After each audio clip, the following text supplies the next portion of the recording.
Right. Identify yourself I'm and tell part us of if you're with the the organization. My name's Jane Northrup. I actually currently own a staffing company called Authority Staffing, and we specialize in men and women employees that are being paroled out of jail and prison.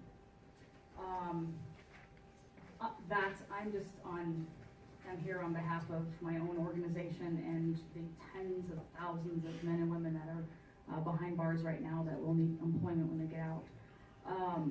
I have worked in HR for Woodward, a global manufacturing company up in Fort Collins. I've done executive and technical level recruiting. I've worked for a staffing agency. I've been the director of resource development for United Way of Larimer County. And about 12 years ago, it was placed on my heart to actually help people who have been incarcerated find work. So on my own accord, I did a lot of research to figure out what companies thought about this particular group of employees, and I wrote a workbook that I teach from. I teach at the Fort Collins Homeless Shelter, the Harvest Farm Men's Addiction Program. Both are programs of the Denver Rescue Mission. I have contracted with Larimer County Probation, Larimer County Detention Center. I have written hundreds and hundreds of resumes for people who have been incarcerated. I've gone into the jail to meet with people who were getting ready to be released, and I had interviews set up for them. So I worked in a job placement capacity as a sole proprietor. I had my own business doing this. Recently, about a year ago, I opened up a staffing company because I did work for a staffing company, and I realized that just because somebody doesn't have a criminal background doesn't mean that they're a good employee. And so I set out on a mission to actually take these folks and turn them into great employees. I've spoken about banning the box on the Steve Laffey and also Ross Kaminsky radio show. I've blogged about banning the box. I've written a presentation that I've given to a number of service organizations up in northern Colorado. I do prison ministry, and so I go into the Colorado Department of Corrections. Actually, my volunteer status was not renewed because I have contact with inmates on the outside, so I did that up until recently. That's, by the way, something else that needs to be changed in the state of Colorado. Having said all of this, I am madly in love with this population, folks that have criminal backgrounds. Everything I think, say, and do is to help them become successful as employees, because I agree with what was spoken of here, that a job is probably the number one most important thing to turn somebody's life around. But I adamantly oppose this bill because this is not the right way to help this population. I did research before I wrote and published my workbook, and I met with many employers in northern Colorado, all from mom and pops, medium-sized companies to the largest employers up there. And I sat down and I said, tell me candidly about this population of employees. Would you hire them? Why or why not? What's been your experience? And I have to tell you that the overwhelming response was that employers really want to help people. They actually have humongous hearts to help people who need a second chance, a third chance, a 40th chance. As a matter of fact, there's HR managers, there's CEOs, there's people who own companies who have family members incarcerated at the time that I was talking to them about this. So they have a personal investment in wanting to help people and give them second chances.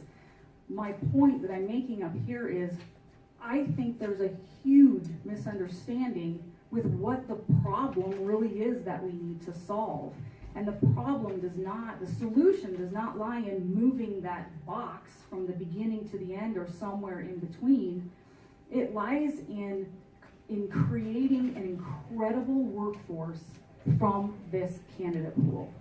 The biggest complaint that employees have had is, I have given second chances, I've given multiple chances, but I gotta tell you, these folks generally are pretty crummy employees, and I can't run my business with employees that need an incredible amount of assistance and nurturing.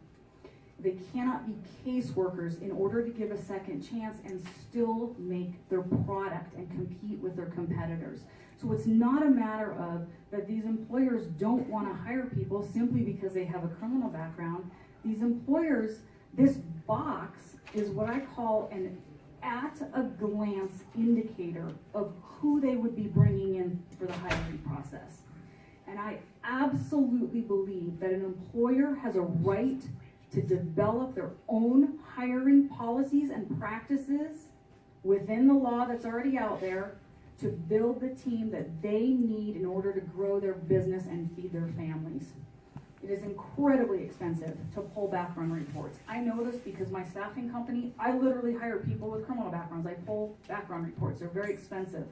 We can talk about the state of Colorado and how they banned the box. Well, guess what? Taxpayers actually pay for the background reports that they pull. When you're talking about a private industry who has to pay to have background reports pulled, that is money that comes out of their bottom line. And sometimes that means that they can't feed their family, they can't pay their rent, they can't hire another person, and it does impact the industry financially when you put this burden on them.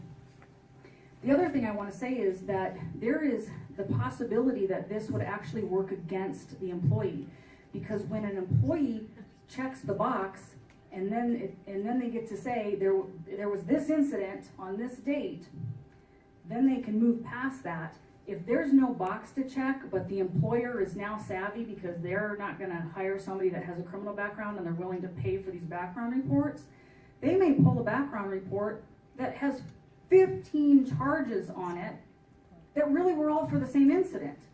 And so this could have an opposite effect for companies that are pulling background reports and not understanding that these 15 charges that show up on the background report were all for the same incident, that if it would have been on the box in the first place, would have appeared as one incident, and this employee would have been able to explain that to the employer, and they would have been brought in and gone further through the process.